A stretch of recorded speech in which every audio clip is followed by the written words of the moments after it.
आपके पास आपके भोजन में कितनी वैरायटी है ये महत्वपूर्ण नहीं है, लेकिन उनमें कितनी न्यूट्रिशन वैल्यू है ये महत्वपूर्ण है। आपने भोजन की थाली में क्या क्या चीजें रखी हुई हैं, आपकी थाली किन किन चीजों से भरी हुई है ये महत्वपूर्ण नहीं है, लेकिन उसमें न्यूट्रिशन वैल्यू कितनी है ये महत्वपूर्ण है।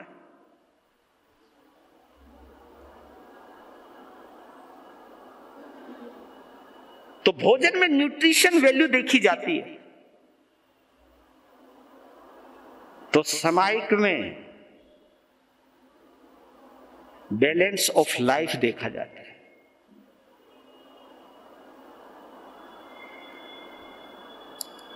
अगर जिन शासन आज खतरे में है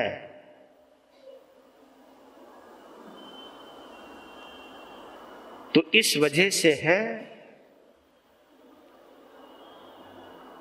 कि हम सामायिक तो करते हैं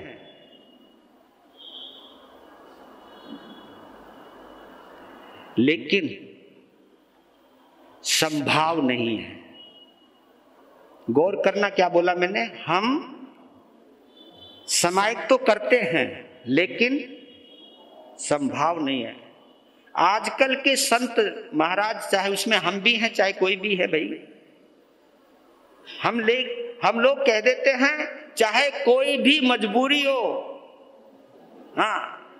जरा जल्दी बोलो, चाहे कोई भी मजबूरी हो सामायिक करनी जरूरी हो।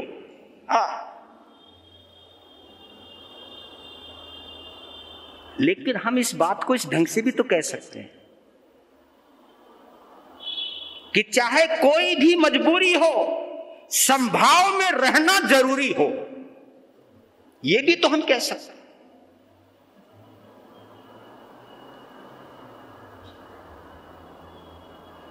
चाहे कैसी भी परिस्थितियां हो, चाहे कैसा भी वातावरण हो, संभाव में रहना बहुत जरूरी है। हमारा सामाजिक संतुलन विषम भाव से बिगड़ा है, संभाव नहीं है।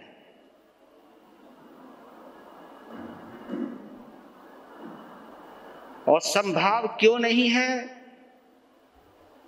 क्योंकि मैत्री भाव नहीं है। गौर करते जाना क्या क्या बोल रहा हूं मैं। संतुलन इसलिए नहीं क्योंकि संभाव नहीं, और संभाव इसलिए नहीं क्योंकि मैत्री भाव नहीं।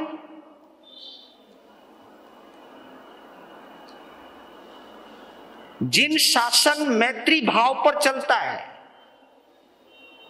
और देखना कितना गजब का शब्दावली है अगर गौर करो तो आप,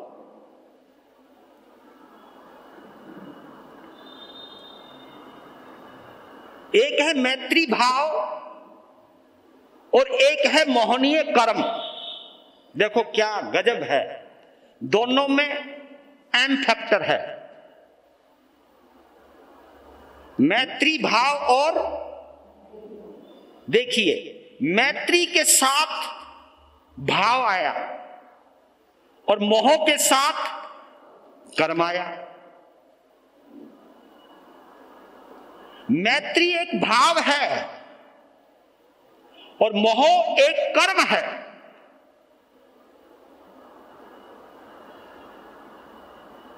और हमारी जिन शासन की जो साधना है, उस साधना का एक ही धर्म है, एक ही उद्देश्य है, एक ही लक्ष्य है कि किसी भी तरह से हम मोहनीय कर्म से मैत्री भाव की ओर जाए। हमारे यहां यह नहीं बोला जाता असत्य से सत्य की ओर जाए, अंधकार से प्रकाश की ओर जाए, यह नहीं बोला जा रहा। हमारे यहां एक शब्द बोला जा रहा है कि मोहनीय कर्म से मैत्री भाव की ओर जाए।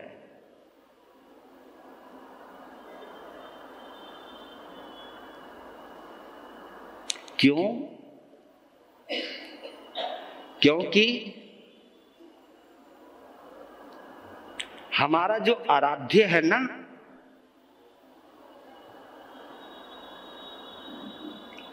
हमारा जो पूजनीय है ना, वो कौन है? कौन है? देव हमारे श्री अरिहंत, ये गुरु हमारे निर्ग्रंथ संत, और धर्म हमारा दया प्रधान। देखिए क्या क्वालिटी है यार, गौर करना। अगर हमारे ये तीनों ही आदर्श रहे होते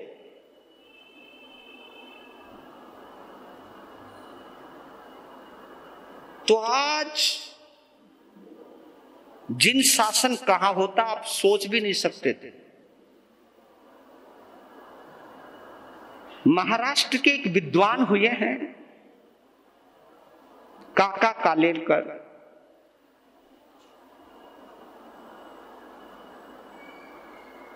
वो जन्मना जैन नहीं है, मराठी है, लेकिन उन्होंने अध्ययन किया है,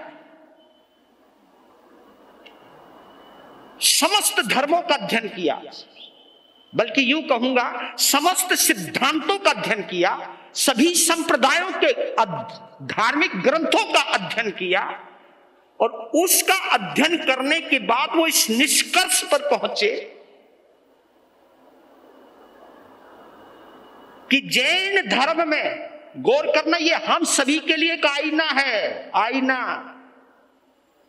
चाहे कितना उच्च कोटि का साधु हो, चाहे कितना बड़ा श्रावक क्यों ना हो, ये हम लोगों के लिए एक आईना है, एक शीशा दिखाया है उस विद्वान ने। लेकिन उस आईने में देखने की ताकत वही रखता है जो सच्चाई को कबूल करना जानता है या कबूल करना चाहता है। उन्होंने कहा कि जैन धर्म में विश्व धर्म बनने की सभी योग्यताएं मौजूद हैं। रिपीट कर रहा हूं दोबारा, जैन धर्म में विश्व धर्म बनने की सभी संभावनाएं मौजूद हैं, लेकिन इसका एक दुर्भाग्य है कि इसको अच्छे अनुयायी नहीं मिले। ये कौन बोल रहा है? एक निष्पक्ष अध्येता, निष्पक्ष ही कहूंगा क्योंकि उनका कोई ताल्लुकात जिन शासन से तो है ही नहीं। क्योंकि हम अपने ग्रंथों का अध्ययन ये सोच के करते, ये मारो ग्रंथ है ना, महावीर की वाणी है भाई, ये तो मारो परमात्मा की वाणी है। लेकिन महावीर काका कालेलकर का तो नहीं है।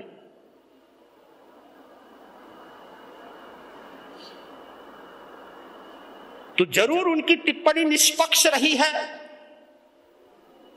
उन्होंने महावीर के दिए हुए सिद्धांतों का और महावीर के नाम लेकर के जीने वाले जैन धर्म के अनुयायी साधु साध्वी श्रावक और श्राविकाओं की जीवन प्रणाली का अध्ययन किया होगा, देखा होगा, तभी उन्होंने ये निष्कर्ष निकाला होगा कि महावीर कह कुछ रहे हैं और उन्हीं को मानने वाले जीवन कुछ और जी रहे हैं। दोनों में भिन्नताएं, इसको इस असंतुलन की ओर इशारा किया। नहीं तो जिन शासन इतना महान, लेकिन उसके बावजूद भी कहीं ना कहीं कसमकश, कहीं ना कहीं रस्सा कस्सी, कहीं ना कहीं किसी को हटाने की भावना और किसी को वहीं जमाने की भावना, किसी को उखाड़ने की भावना, किसी को जमाने की भावना, किसी की टांग खींचने की भावना, किसी की टांग जमाने की भावना। ये जमा रहे, ये उखड़ जाए, ऐसी मनोकामना। ये जो मैं बोल रहा हूं, ये समभाव में आता है या विषम भाव में आता है? पहले बताओ। ये समभाव में आता है या विषम भाव में आता है? या बल्कि इस शब्द को उल्टा करते हैं, ये जो शब्द बोल रहा हूं, ये मैत्री भाव में आता है या मोहनीय कर्म में आता है? ये मोहनीय कर्म में आता है।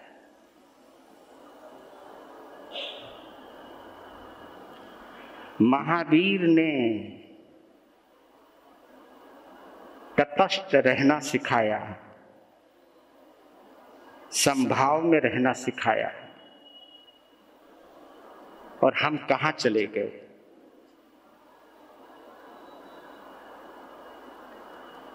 पता नहीं मेरी बातें आप लोगों को पसंद आएंगी नहीं आएंगी, लेकिन वीरनगर के इस महावीर दरबार से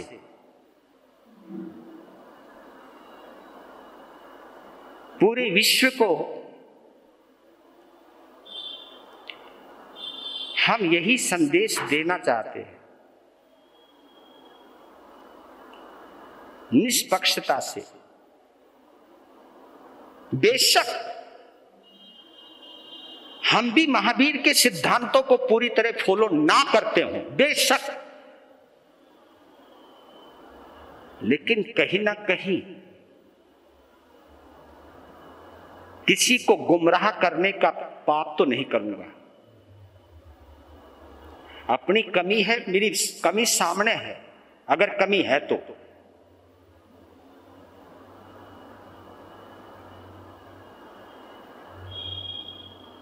मैं कोई घात लगाने वाली बात नहीं करता हूं।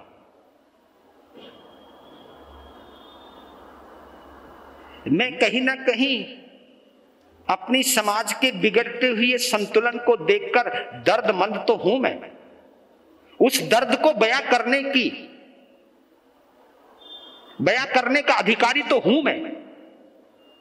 क्यों हूं? क्योंकि मैं भी इस जिन शासन का एक साधु हूं। कैसा हूं? पर लेकिन कहीं ना कहीं महावीर मेरे अंदर भी तो होंगे।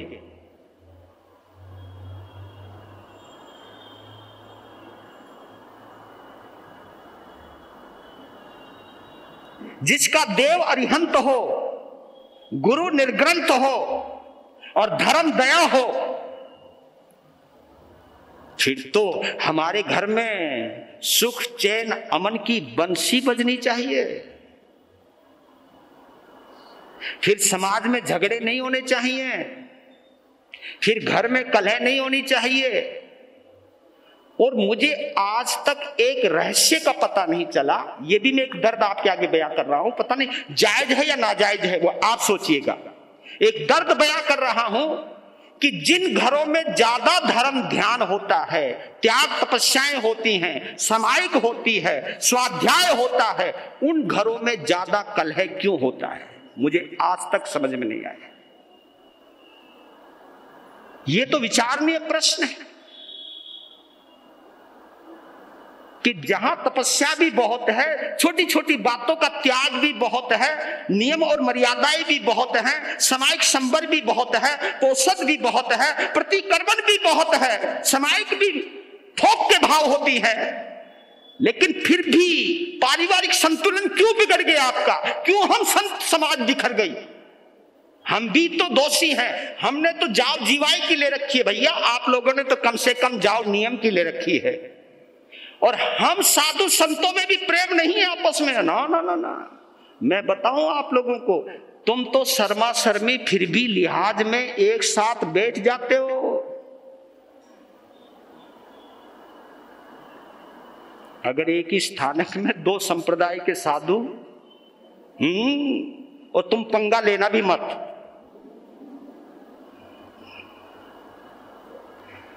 तुम सुधर सकते हो, ये साधु नहीं सुधरेंगे। तभी तो, क्योंकि अरिहंत अब नहीं है इस वक्त इस भरत क्षेत्र में, लेकिन निर्ग्रंथ तो है, पर लेकिन हम निर्ग्रंथ नहीं हैं। बस यहीं से समझ लीजिए, काश हम निर्ग्रंथ होते ना। निर्ग्रंथ समझ गया, जिसमें कोई गांठ ना हो। ओहो, जिसमें कोई गांठ ना हो। और जहां गांठ है ना वहां चुभन तो है, जहां गांठ है ना वहां रस तो नहीं हो सकता, है ना। आपने गन्ना देखा होगा, गन्ने में जहां गांठ है वहां रस नहीं होता। रस कहां होता है? दो गांठ के बीच में जो पोरी होती है, रस उसी में। जिसका देव अरिहंत हो, अरिहंत यानी वीतराग प्रभु, जिसका देव अरिहंत हो, गुरु निर्ग्रंथ हो। काश हम निर्ग्रंथ होते। और मैं आपको एक गहरी बात और बतला देता हूं, सामाजिक असंतुलन आप लोगों की अपेक्षा, इसके असंतुलन में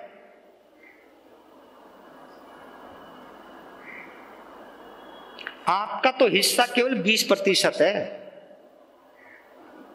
कम तो तुम भी नहीं हो, पर लेकिन फिर भी 20%। और इसका संतुलन बिगाड़ने में सबसे बड़ा पाप हम लोगों का है 80%। क्योंकि संत समाज का मार्गदर्शक होता है।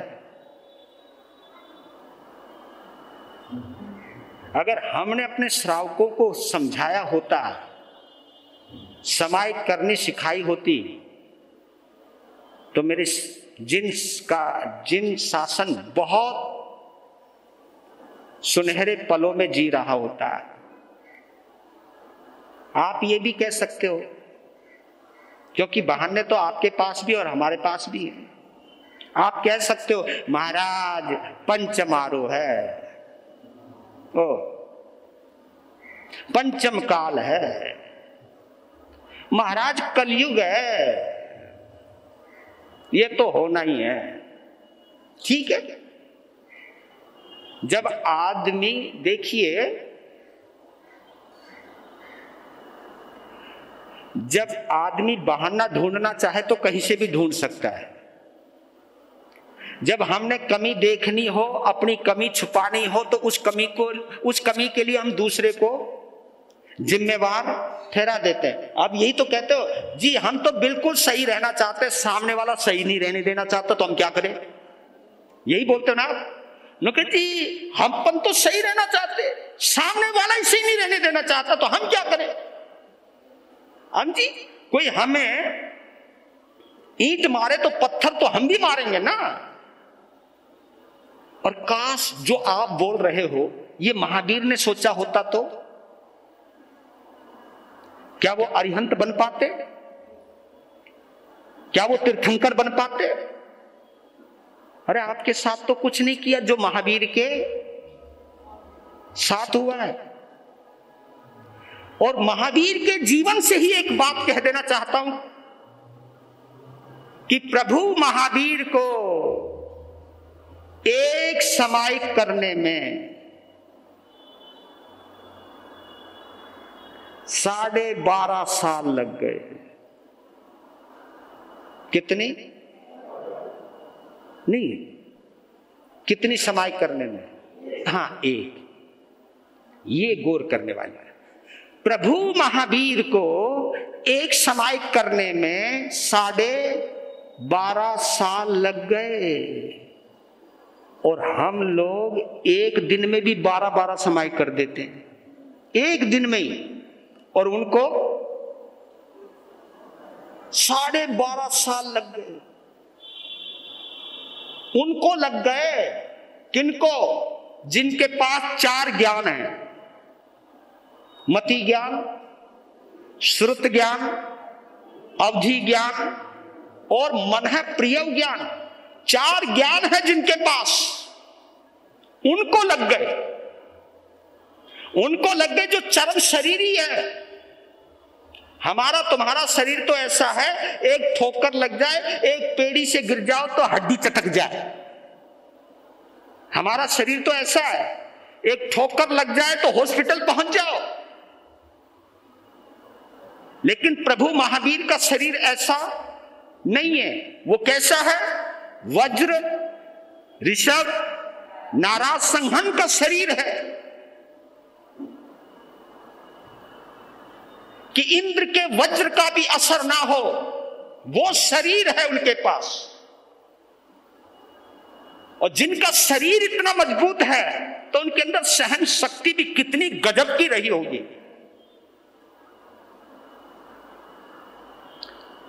हमारा शरीर भी कमजोर है, हमारा मन भी कमजोर है, लेकिन ये कमियां मेरे प्रभु महावीर में नहीं है। हमारे पास तो दो ही ज्ञान है, वो भी आधे अधूरे, मति ज्ञान और श्रुत ज्ञान। और इनको हम शास्त्रीय भाषा में प्रोक्ष ज्ञान कहते हैं, इनडायरेक्ट नॉलेज बोलते हैं इसको। अप्रत्यक्ष है, ये परोक्ष ज्ञान है, क्योंकि 5 ज्ञानों के अंदर 2 ज्ञान परोक्ष हैं। कौन कौन से? मति और श्रुत ज्ञान। क्योंकि प्रत्यक्ष ज्ञान की शुरुआत किससे होती है? अवधि ज्ञान से। प्रत्यक्ष, क्योंकि मति और श्रुत मन के आधार पर चलते हैं, मति के आधार पर चलते हैं, अनुमान के आधार पर चलते हैं, सुनने के आधार पर चलते हैं, इंद्रियों के आधार पर चलते हैं। क्योंकि मति श्रुत का संबंध इंद्रियों से है, मन से है, इंद्रियों से है। लेकिन अवधि ज्ञान का संबंध मन के पार आत्मा से है। इसलिए वो प्रत्यक्ष ज्ञान है, वो विजन क्लियर है, या अनुमान है, या अनुमान लगाया जाता है। लेकिन अवधि ज्ञान में जितना भी है वह अनुमान नहीं है, वो क्या है? प्रत्यक्ष। उससे और परिमार्जित ज्ञान मन प्रयोग ज्ञान, और लास्ट वाला ज्ञान तो। लेकिन आप ये देखिए, क्योंकि जब तक समाय नहीं हुई पूरी, तब तक महावीर को 5वां ज्ञान यानी अंतिम ज्ञान, जिसको हम क्या बोलते हैं? केवल ज्ञान, केवल ज्ञान, वो नहीं हुआ। किसकी वजह से?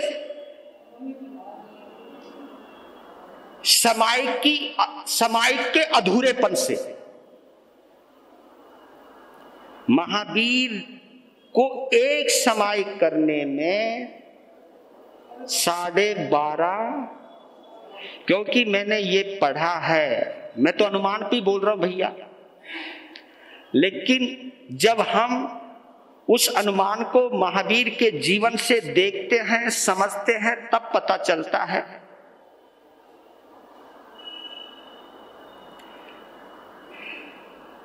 मोहनीय कर्म की उत्कृष्ट स्थिति 70 करोड़ा करोड़ी, ये आपके आगमों में मिल जाएगा।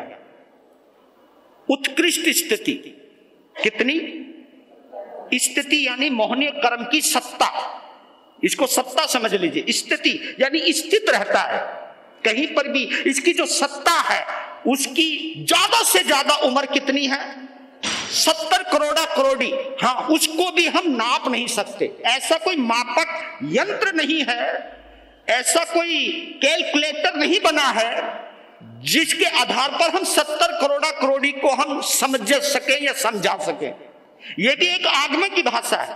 पर लेकिन मुझे वहां पर एक बात समझ में आई कि मोहनीय कर्म की सत्ता या स्थिति 70 करोड़ा करोड़ी सागरोपम की है, लेकिन उसकी सबसे कम उम्र जघन्य स्थिति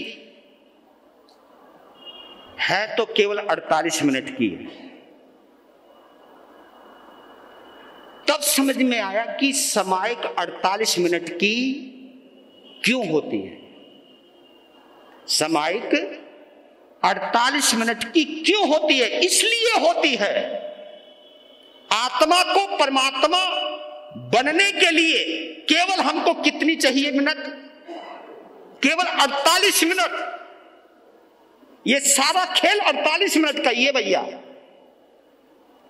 48 मिनट अगर हम मन होते हुए भी मन के बिना रह जाए, आहा, ये अच्छा शब्द बोला है, अगर समझ में आ जाए, क्योंकि जिनका स्वाध्याय है जरूर समझ में आ जाएगा।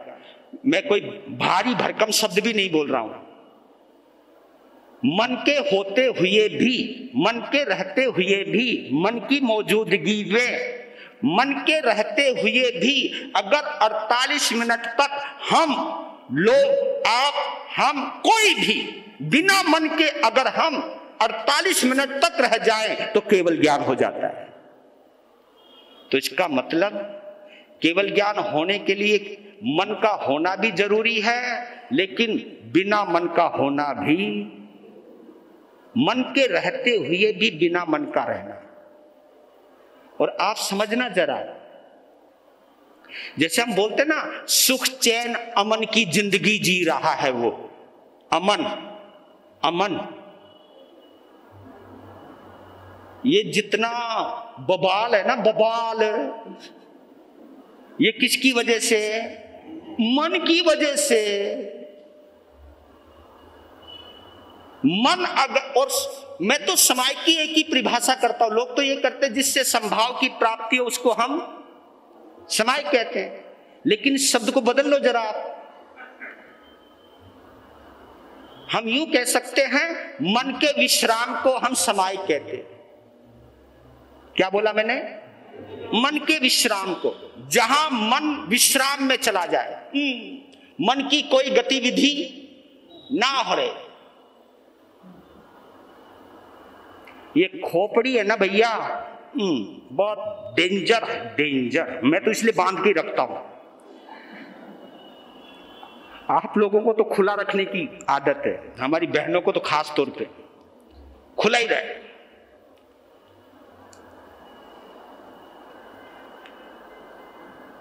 खोपड़ी समझ में आ जाए आपको, बल्कि मैं और सरल परिभाषा कर देता हूं समाइक की।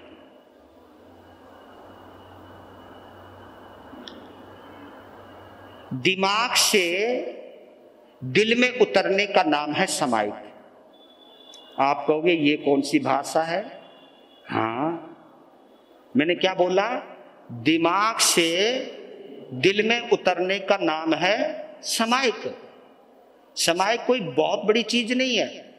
बुल्ले शाह से पूछा, जी क्या करें जिससे भगवान मिल जाए, क्या करें जिससे मन समझ में आ जाए, क्या करें? तो उन्होंने बोला था, मनदा की समझावना। बोलो, मनदा की समझावना, एथो पुट के एथो लावना। देखो कितनी गजब की बात। वो रोपाई कर रहे थे, रोपाई किसकी? वो धान, चावल, धान की क्या कर रहे थे? वो रोपाई कर रहे थे। देखो कितना ब्रिलियंट होंगे वो, कितनी गजब की समझ रखते होंगे। उनसे एक ने पूछा कि इस मन को कैसे समझाऊं? तब वो कहते, मनदा की समझावना, एथो पुट के एथो लावना। जो ये मन बाहर पड़ा हुआ है ना, बाहर, क्योंकि वो उठा रहे थे और जहां पानी है उसमें वो रोप रहे थे। मनदा की समझावना, जो बाहर पड़ा हुआ था मन, जो बाहर पड़ा हुआ था, उसमें से एक चीज उठाई और उसके अंदर लगा दी। मनदा की समझावना, एथो पुट के एथो लावना।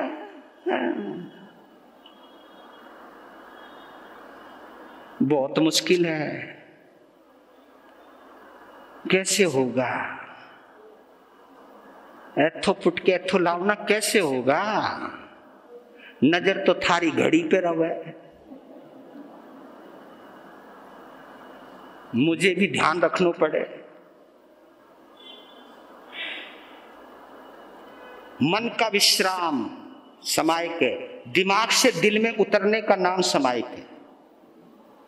आप कहोगे ये तो आपने और कंफ्यूजनल बात बोल दी। कंफ्यूजनल बात नहीं है। आपको बताऊं, मन की मौजूदगी में मोहनीय कर्म प्रबल रहता है। जब तक मन सक्रिय है तब तक मोहनीय कर्म भी सक्रिय है। मन यानी माइंड, ये गौर कर लेना। हमारे यहां दो शब्द आते हैं इंग्लिश में, अगर गौर करोगे तो, क्योंकि शब्द अलग अलग हैं तभी ये शब्द आए हैं। मन को माइंड कहते हैं, दिल को हार्ट कहते हैं। ये तो आपने भी पढ़ा होगा, माइंड में और हार्ट में अंतर है तभी बोला होगा। फिर मैंने इसका एक और लॉजिक ढूंढा, भाई हार्ट और माइंड का मतलब क्या है। तब मुझे एक शब्द मिला, तब पता चला इसका।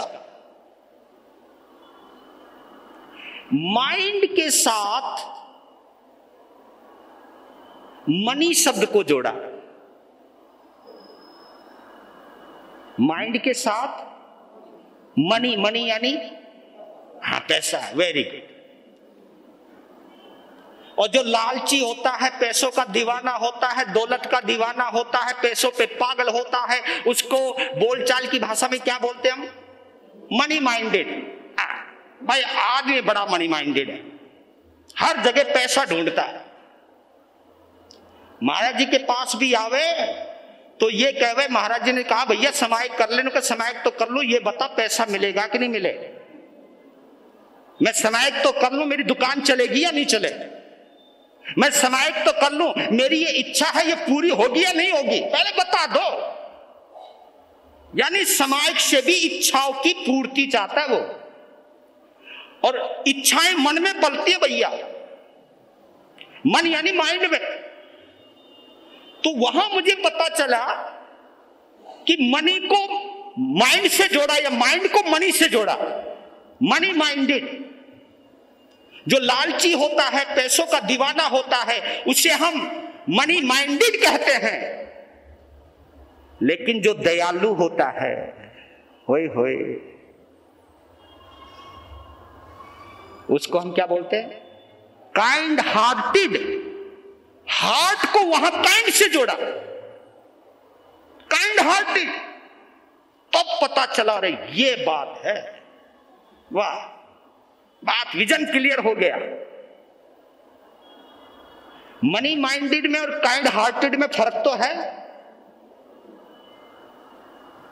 इसका पता कब चला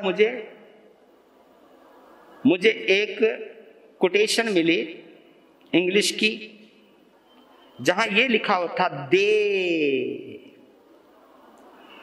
who are of the opinion that money will be everything will be suspected to do everything for money.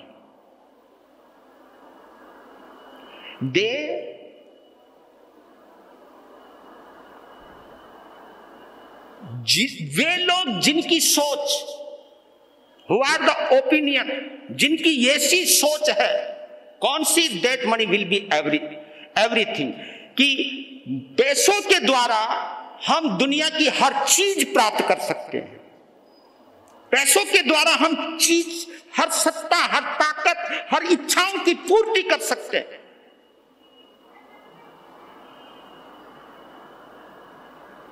जिनकी सोच में यह आ जाए ना कि पैसा ही सब कुछ कर सकता है, तो मैं will be suspected to do everything for money.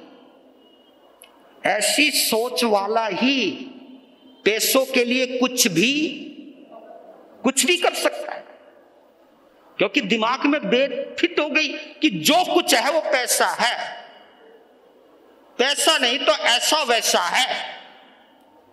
और पंजाबियों में पता नहीं कहानी नहीं, कहावत आती, मुझे बोलनी नहीं आती प्रॉपर पंजाबी, करूं क्या, मेरी कमी है, पर तुम समझ जाते हो, है ना। मेरे उच्चारण पे नहीं जाते हो, मेरी भाषा पे मेरी भाषा पे नहीं जाते, मेरे भाव पे चले जाते हो। आपकी ग्रेटनेस को मैं प्रणाम करता हूँ, सलाम करता हूँ, अनुमोदना देता हूँ। और एक कहावत आती है ना, जेंदे पल्ले दाने ओदे कमले बीसियाने, है ना, जेंदे पल्ले दाने ओंदे कमले बीसियाने। बाप, अब बताओ ये सोच जिसके दिमाग में घुस गई, वो तो पैसे के लिए मरेगा ना, फिर तो वो ये कहेगा ना, बाप बड़ा ना भैया, जय हो। अब बताओ जिसकी सोच ऐसी हो, मनी माइंडेड तो होगा ना, वो काइंड हार्टेड कैसे हो सकता है? वो पैसों के लिए अपने भाई को भी धोखा दे सकता है, अपने बाप को भी धोखा दे सकता है, मीठे से मीठे प्यारे से प्यारे रिश्ते को भी धोखा दे सकता है, क्योंकि सोच ऐसी है। वो धन का दीवाना है, वो धर्म का नहीं, क्योंकि धर्म का कनेक्शन माइंड से नहीं है। नीचे उतरो और बताऊं आपको, ये बेचारा क्या करे, क्योंकि इसके ऊपर तो ये बैठो है। जिसका राजा ये हो जाए, अब दिल क्या करेगा? फिर तो यही करोगे ना, ये दिल मांगे मोर, दिल है कि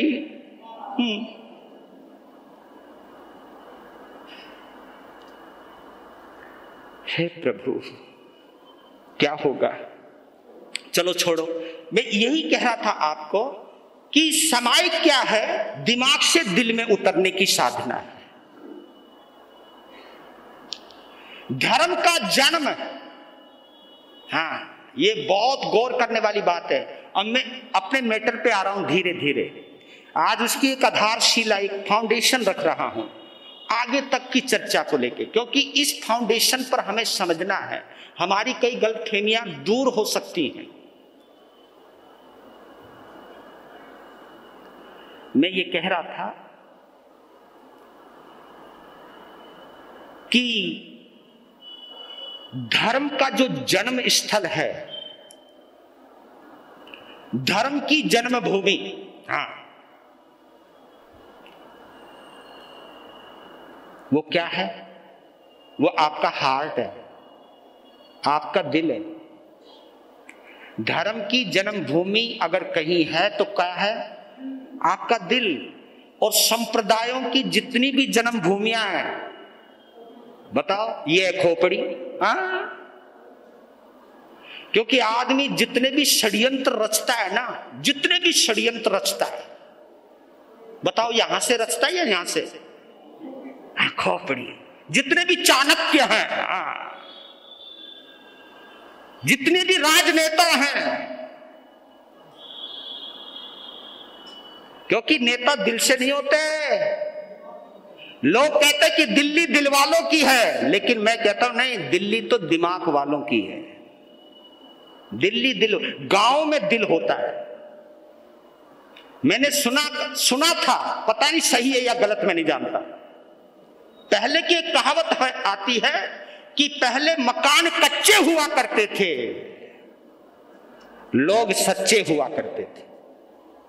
मकान कच्चे हुआ करते थे और लोग,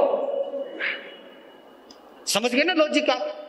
पहले के मकान कच्चे हुआ करते थे, लोग सच्चे हुआ करते थे।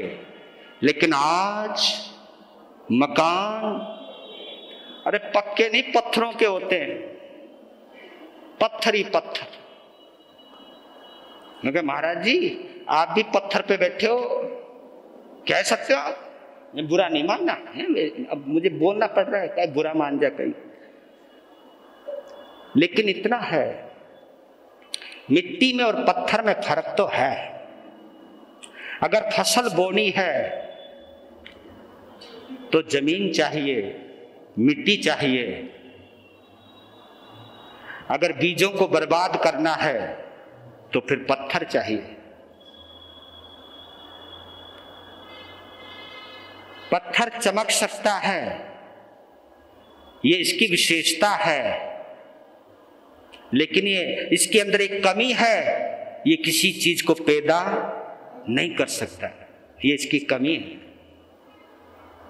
मिट्टी गंदगी कर सकती है, ये उसकी कमी है, लेकिन मिट्टी के अंदर एक वृक्ष भी उगाया जा सकता है, ये उसकी विशेषता है।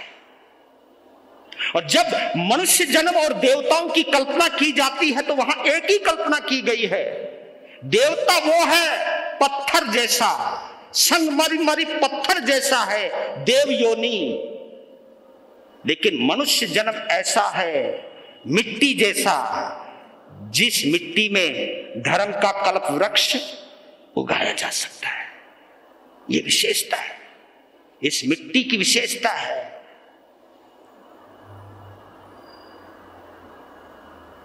तो मेरे बंधुओं, सुना है, पता नहीं सही है या नहीं, समय हो रहा है आपका, सही है या नहीं आप विचार कीजिएगा।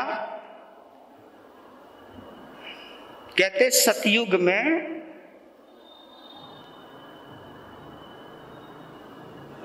लोगों के काम मंत्र से हो जाते थे। गौर करना, द्वापर युग में लोगों के काम यंत्रों से होने लगे। त्रेता युग में लोगों के काम तंत्र से होने लगे। लेकिन कलयुग में, अब इसको मैं कैसे डिफाइन करूं, कैसे समझाऊं?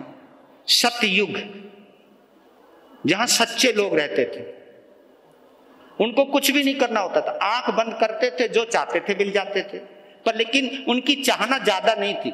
ये तो हम भी देखते हैं, भगवान आदिनाथ से पहले ये भूमि पर क्या हुआ करते थे?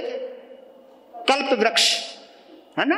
कल्प वृक्ष का मतलब क्या है कि जो चाहते थे वो हो जाता था, उनकी चाहना ज्यादा नहीं थी। किसी को भूख लगी, रोटी मिल गई, सोने को बिस्तरा मिल गया, कुछ बर्तन मिल गए, रहने को मकान मिल गए, बस इच्छाएं बड़ी सीमित थी। इस मेथड के ऊपर चलना आप, कि पहले लोगों के अंदर इच्छाएं नहीं थी, दिमाग नहीं था, दिल ही दिल था, एहसास हुआ करता था, दिल के सच्चे हुआ करते थे, और उनकी इच्छाएं नहीं, क्योंकि जिनकी इच्छाएं ज्यादा नहीं होती वो लोग सच्चे हुआ करते हैं। लेकिन जिनके अंदर इच्छाएं बहुत ज्यादा होती हैं वो सच्चे नहीं रह पाते। लालच इंसान को ईमानदार बनाता है या बेईमान?